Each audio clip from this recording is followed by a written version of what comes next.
वो काले कलूटे बिलाल, जिनके बारे में बुखारी की हदीस के अल्फाज है कलहुमा, कोयला फिर भी कुछ चमक होती है, कोयले में फिर भी कुछ सफेदपन होगा, लेकिन बिलाल कोयले से ज्यादा काले, ये मोटे होंठ और काला रंग और कोयले से ज्यादा काला।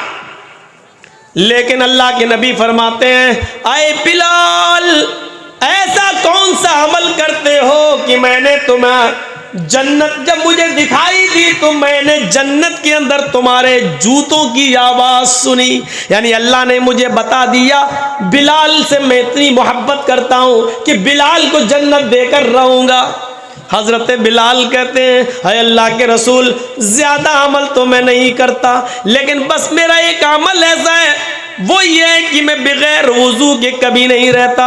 जब भी मेरा वुजू टूटता है मैं फौरन वुजू बना लेता हूँ और 2 4 6 8 रकात मैं नफिल नमाज जरूर पढ़ लेता हूँ। क़ज़ाए हाजत गया, पेशाब व पायखाना किया, फौरन मैंने वुजू बनाया, मैं बगैर वुजू के नहीं रहता हूँ। जब भी वुजू टूटता है तो फौरन वुजू बनाकर मैं 2 रकात 4 रकात नफिल जरूर पढ़ लेता हूँ। अल्लाह के नबी कहते हैं, बिलाल यही वो नेक अमल है जिसने तुम्हें तमाम सहाबा से मुमताज कर दिया है, तमाम सहाबा से आगे बढ़ा दिया है।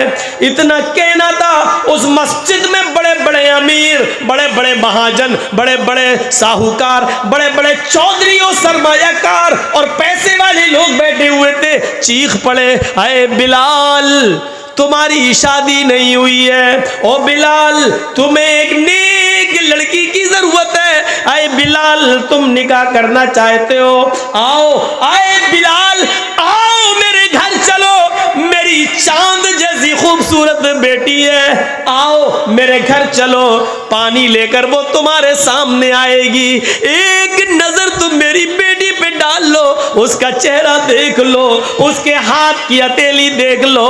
आए बिलाल अगर मेरी बेटी तुम्हें पसंद आ जाए तो मैं अपनी बेटी का निकाह तुम्हारे साथ करने को तैयार हूँ। आए बिलाल अल्लाह के रसूल ने तुम्हें जन्नती कहा है, अगर तुम्हारे साथ मेरी बेटी ब्याह दी जाए, तुम्हारे साथ मैं अपनी बेटी का निकाह कर दूं तो मेरी बेटी भी तुम्हारी सोहबत में नेक अमल करने वाली हो जाएगी और वो भी जन्नत की हकदार हो जाएगी। और दीनदार लड़के से शादी करने की वजह से शायद अल्लाह मेरी भी बख्शिश कर दे, अल्लाह मेरी भी मग़फ़िरत फरमा दे।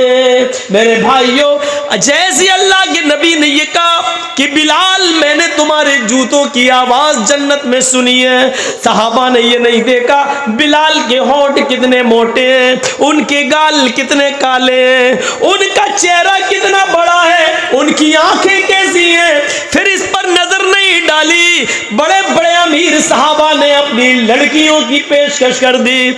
आए बिलाल इन्होंने पहले कह दिया है, पहले इनकी बेटी देख लो, अगर पसंद आ जाए तो कर लो और अगर ना आए तो मेरे घर आओ। आए बिलाल एक नजर मेरी बेटी पर भी डाल लो। आए बिलाल अगर मेरी बेटी तुम्हें पसंद आ जाए तो मैं भी निकाह करने के लिए तैयार हूँ। मेरे भाइयों, दीनदारी को मयार बनाया गया, दीनदारी को मयार बनाया गया, दीनदारी को मेरे भाइयों कसौटी बनाया गया है। वहां शक्ल सूरतों को नहीं देखा गया, कहा इन्नल्लाह ला यंजुरु इला सामिकुम वला इला सुवरिकुम, अल्लाह तुम्हारी शक्लें नहीं देखता, अल्लाह तुम्हारे जिस्मों को, शरीर को नहीं देखता, अल्लाह तो तुम्हारे तकवे को देखता, तुम्हारे दिलों को देखता है। ये बिलाल थे, ये बिलाल।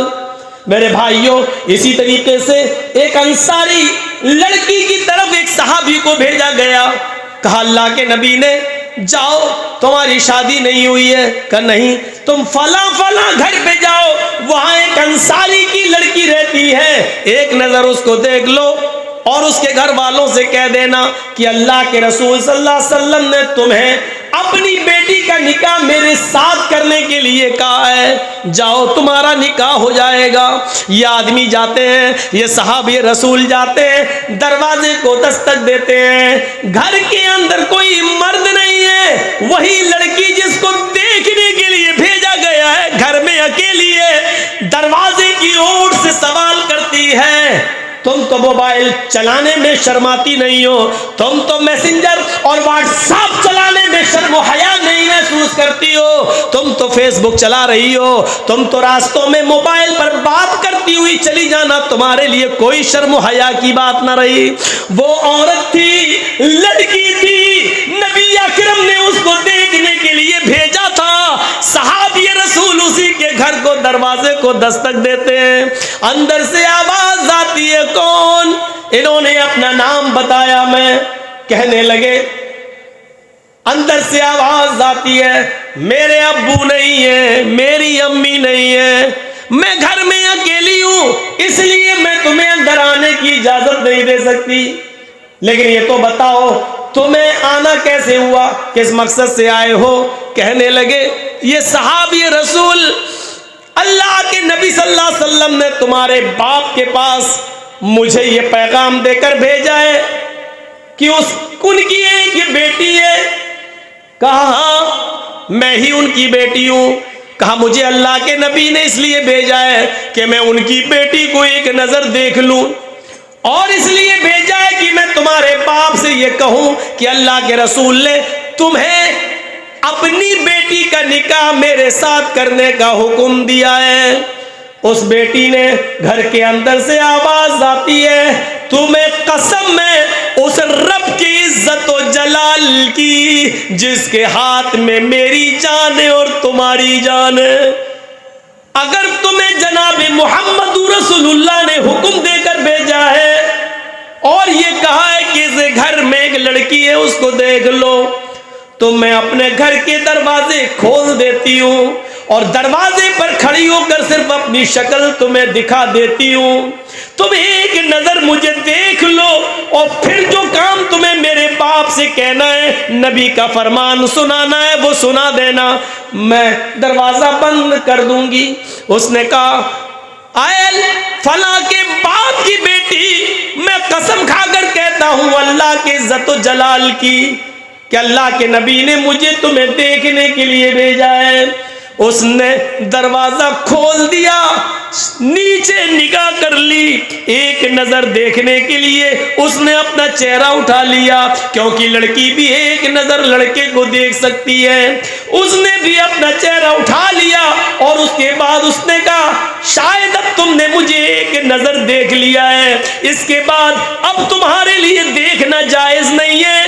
ये कहकर उसने दरवाजा बंद करते हुए कहा, आए मेरे नबी के सहाबी, अगर नबी की इजाजत है तो तुम बसद खुलूस देखकर अपने दिलों में अरमान पैदा करके शादी का ख्वाब और सपना सजा कर जा सकते हो। लेकिन याद रखना,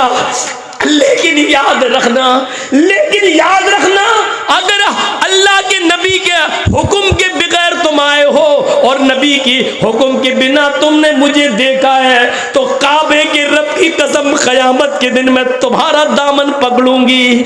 यहाँ तुमने मुझे देखा है, इसका हिसाब व किताब कल मैं क़यामत के दिन तुमसे लूंगी।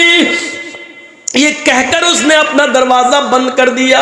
मेरे प्यारे साथियों, कल तक नबी के हुक्म के बाद वो अपना दरवाजा खोलकर सिर्फ अपना चेहरा दिखाकर दरवाजा बंद कर देती थी और जाते जाते ये कह देती थी कि अगर ये नबी का हुक्म नहीं और तुमने कोई प्लानिंग करके मुझे देखने की कोशिश की तो इसका फैसला कल क़यामत के दिन होगा।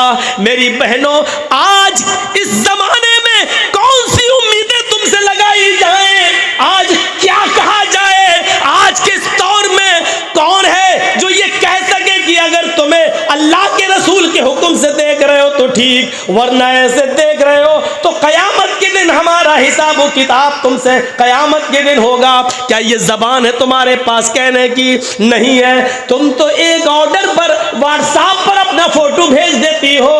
तुम तो मिलने के लिए एक्सिबिशन, नुमाइश, यहाँ तक के जलसों के अंदर भी छुप छुपा कर मिलने के वादे मोबाइलों पे कर लेती हो। मेरी बहनों, क़यामत के दिन हम क्या जवाब देंगे? क्या हमें मरना नहीं है? क्या हमें अल्लाह के सामने नहीं आना है? क्या हिसाब व किताब हमें नहीं देना है? क्या जिंदगी भर हमें इसी दुनिया में रहना है? क्या हमने ये सोच रखा है? हम गौर तो करें क्या हम इस दुनिया में हमेशा हमेश के लिए आए हैं? हम अपना हिसाब व किताब के खुद जिम्मेदार हैं। क़यामत के दिन हर इंसान को अपना अपना हिसाब व किताब देना होगा। ला तज़िरु वाज़िरतुन विज़रा उख़रा, क़यामत के दिन कोई दूसरे का बोझ नहीं उठाएगा, सब अपना अपना बोझ उठाएंगे। इस जुमले पर गौर करो। अगर अल्लाह के रसूल की इजाजत है तो ठीक, वरना याद रखना मेरी शक्ल, मेरा चेहरा, मेरी आंख, मेरे होंठ, मेरे गाल, मेरी पेशानी, मेरे सर के बाल तुम्हारे लिए देखना हराम है। और क़यामत के दिन मैं तुमसे इसका हिसाब लूंगी, तुम्हारा गरीबान पकड़ूंगी। मेरे भाइयों, अपने होने वाले शौहर के सामने, जिसके लिए तुम हलाल होने जा रही हो और जिसके लिए पूरी जिंदगी तुम उसकी जिंदगी बनने जा रही हो, शादी से पहले उसको भी एक नज़र के बाद दोबारा देखना जायज़ नहीं है। तो औरों के सामने हमारा आना जाना, बैठना, बात करना, गप्पे शप्पे करना और वादे करना और होटलों में बैठ के चाय पीना, ये कहाँ से जायज़ हो जाएगा? इतनी सी अक्ल अगर हमें आ जाए तो हम समझ लें। जिसके साथ मेरा रिश्ता हो रहा है और जिसको मैं एक नजर देखने जा रहा हूं कि ये मेरी बीवी बनेगी जिंदगी भर के लिए, उस लड़की के लिए भी जायज नहीं है कि एक नजर मुझे देखने के बाद और मैं उसको एक नजर देखने के बाद फिर शादी तक उसको देखूं। जब दोबारा उसको देखने की इजाजत नहीं है, उसको जो मेरी बीवी बनने जा रही है, उसको जो मेरा शौहर बनने जा रहा है, तो फिर गैरों के सामने आने की इजाजत कैसे हो सकती है? इतनी सी बात अगर हम समझ लें तो सब मामला खत्म। अल्लाह शक्ल और सूरतों को नहीं देखता। याद है आपको, वो जंगल में जा रहा था, अपना घर का असासा और सामान लाद कर ऊंट पर, घर खाली कर दिया, जा रहा है, दूसरी जगह शिफ्ट होना है, जंगल से गुजर रहा था, थक गया बेचारा। देखिए, थक गया बेचारा, और थक गया तो सोचने लगा कि ये दरख्त, ये पेड़ आ गया, ट्री, इस पेड़ के नीचे थोड़ा सा मैं आराम कर लूं। दो दरख्त थे थोड़ी थोड़ी दूरी पर, उसने ऊंट से उतरकर रस्सी से बांध दिया दरख्त से ऊंट को बिठा दिया, ऊंट पर सामान लदा हुआ है। और इधर आकर, अरब के लोग बड़े सीधे साधे होते थे, ऐसे पगड़ी उतारी, गमछा पगड़ी वगड़ी बांधे रहते थे, अमामा ऐसे उतारा सर से और उसको बिछाया और लेट गए। बादिया नशीन लोग थे, जंगलों में जिंदगी गुजारने वाले, भेड़ बकरियां चराने वाली कौम। तो वो लेट गया, थका हुआ था, सो गया। अचानक आँख खुल गई। हम लोग भी जब ट्रेनों में सफ़र करते हैं ना, तो रात में कभी आँख खुल जाए तो सबसे पहले देखते हैं अटैची है कि नहीं, कोई ले तो नहीं गया। कभी कभी जूता भी देखना पड़ता है, क्योंकि चोरों को तो जूते से भी मतलब नहीं है। 100 का ना सही 10 का बिकेगा, 10 ही काफ़ी हमारे लिए, कम से कम एक सिगरेट तो आ जाएगी। तो बार बार देखना पड़ता है। आँख खुली तो सबसे पहले सामान की तरफ, ऐसे ही इसकी आँख खुली तो ऊँट को देखा, ऊँट गायब। देखा तो ऊँट गायब, और सोचो कितनी तकलीफ हुई होगी। अब मेरी अटैची गायब हो जाए, साला तकरीर करने जा रहा हूं, शेरवानी उसी में, टोपी उसी में, सब कुछ उसी में, अब क्या रह गया मेरे पास, अब कैसे बोलूंगा? तो कितनी तकलीफ होगी। और उसका तो पूरे घर का सामान ऊंट पर, कहता अल्लाह ये क्या हुआ है? होश गायब, इधर उधर भागता है, इधर जाता है, दौड़ता है, भागता है, ऊंट नहीं मिल रहा है। भागते भागते दौड़ते दौड़ते पहाड़ी पे चढ़ गया, पहाड़ी से नीचे देखता है, अरे इतने ऊपर से ऊंट थोड़ी कूदेगा। भागते हुए झाड़ी में गया, पूरे जंगल में ढूंढा, ऊंट नहीं मिला। थाने भी नहीं थे कि रिपोर्ट लिखवा दूं। ढूंढता ढूंढता जंगल का 4 चक्कर लगाते हुए, इस तरीके से घूमते हुए आया और फिर उसी जगह पर आ गया जहां वो लेटा था। ऊंट नहीं मिला। कहता है थोड़ा सस्ता लूं, फिर जाऊंगा मैं, फिर ढूंढूंगा।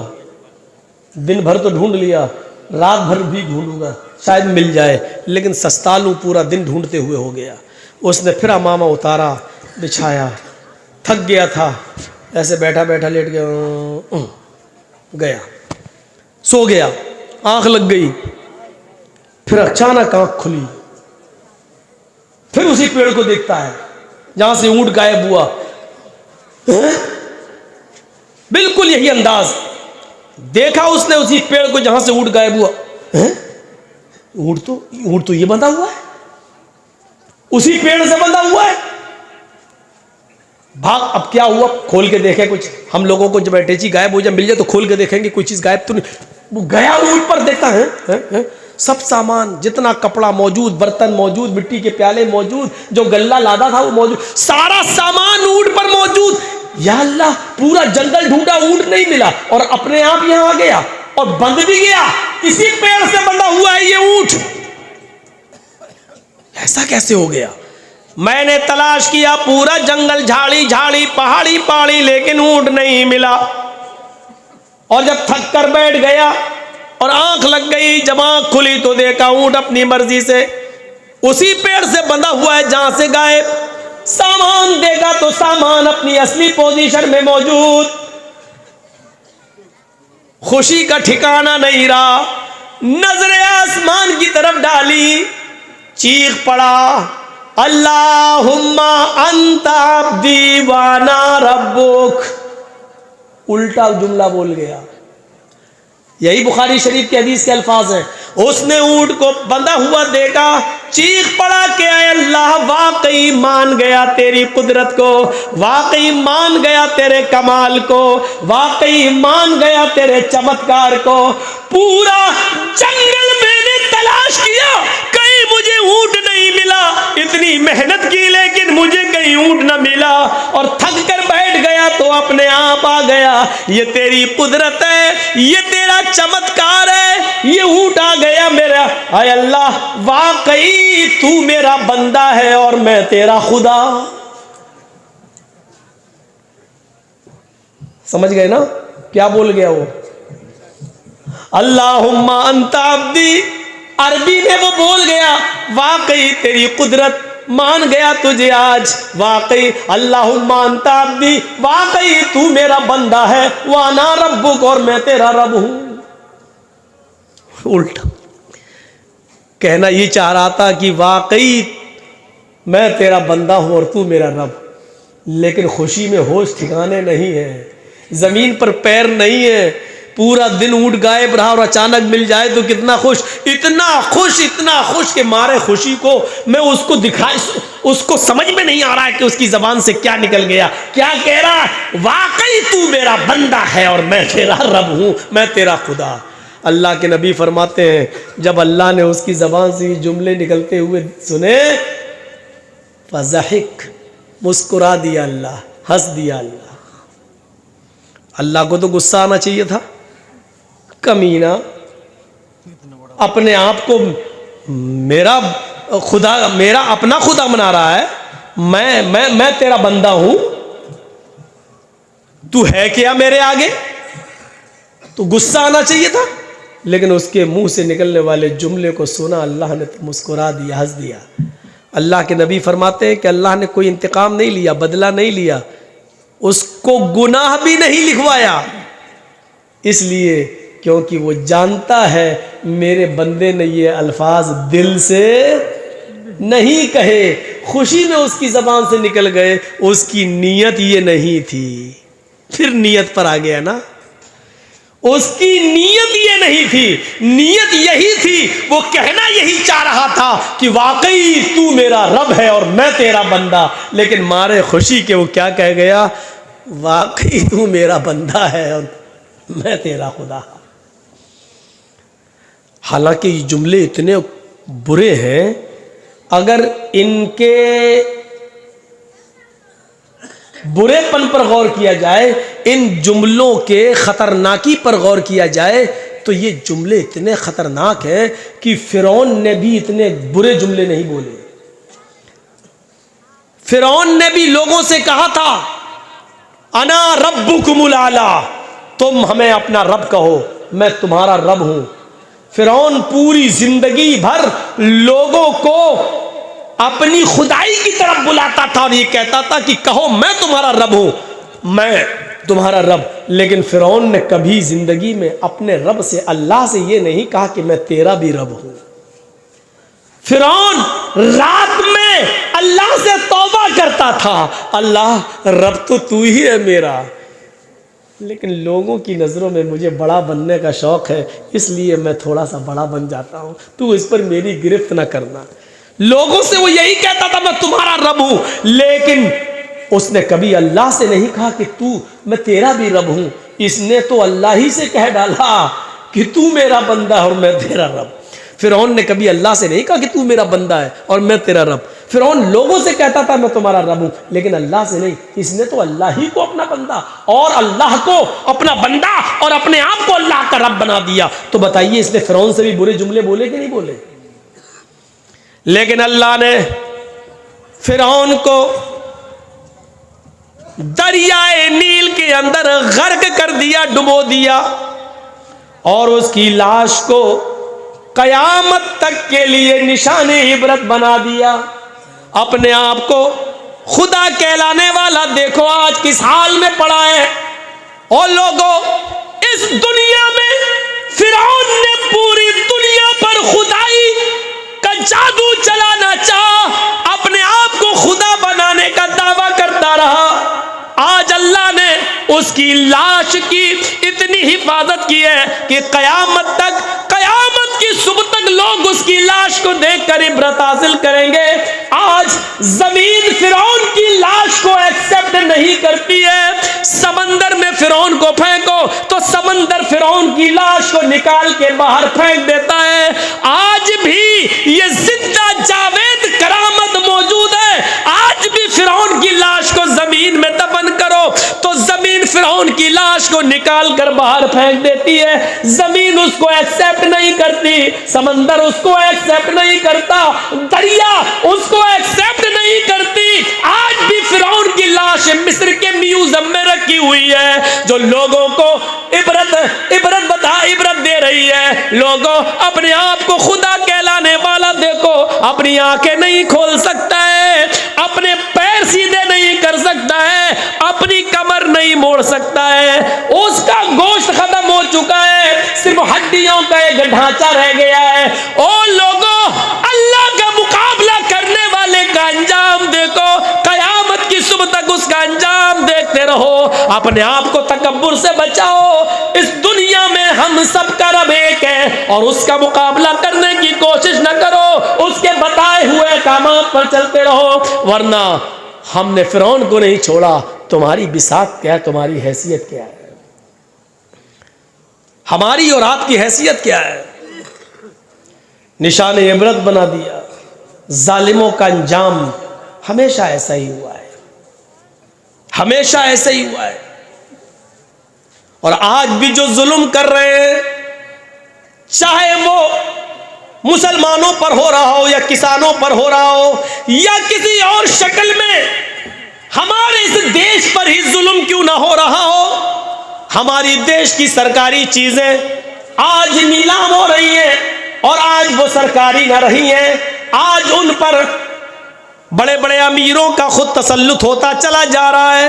हमारा मुल्क, हमारा देश बिकता जा रहा है। ये देश पर भी जुल्म, और जो जालिम इन तमाम मजालिम को ढा रहा है, इन तमाम जुल्मों को ढा रहा है, उसका अंजाम भी कारून और फिरौन से कम नहीं होगा। ये आने वाली हिस्ट्री बताएगी, ये आने वाला, मेरी भाइयों, तारीख बताएगी, आने वाला कल्चर, आने वाली तहजीब देखेगी कि जिस तरह हज्जाज का नाम, हिटलर का नाम जालिमों में लिखा जाता है और नमरूद का नाम इतिहास में जालिमों में लिखा गया है, इसी तरीके से जुल्म सितम करने वाले भारत पर और भारतवासियों पर और देश के नागरिकों पर और खुद इस देश पर जुल्म जुल्म करने वालों का इतिहास में कोई अच्छा नाम नहीं लिखा जाएगा। हमारी नहीं, हम अपनी जिंदगी में उनका इतिहास न पढ़ सके, लेकिन हमारी आने वाली नस्लें हमारी रीढ़ की हड्डी के नुत्फे से पैदा होने वाली औलादें और उन औलादों की औलादें याद रखेंगी, याद रखेंगी इस जुल्म इस जालिम का नाम हिस्ट्री में कैसा आएगा, उसको किस नाम से याद किया जाएगा, ये आने वाला वक्त बताएगा। क्योंकि तारीख अपने आप को दोहराती है, इतिहास अपने आप को दोहराता है। जालिमों को कई पनाह नहीं मिली, 2 गज जमीन भी न मिली कुएं यार में। मेरे भाइयों, ऐसे लोगों के मरने के बाद लोग थूक कर कहते हैं कि अच्छा हुआ आज एक जालिम से छुटकारा मिला।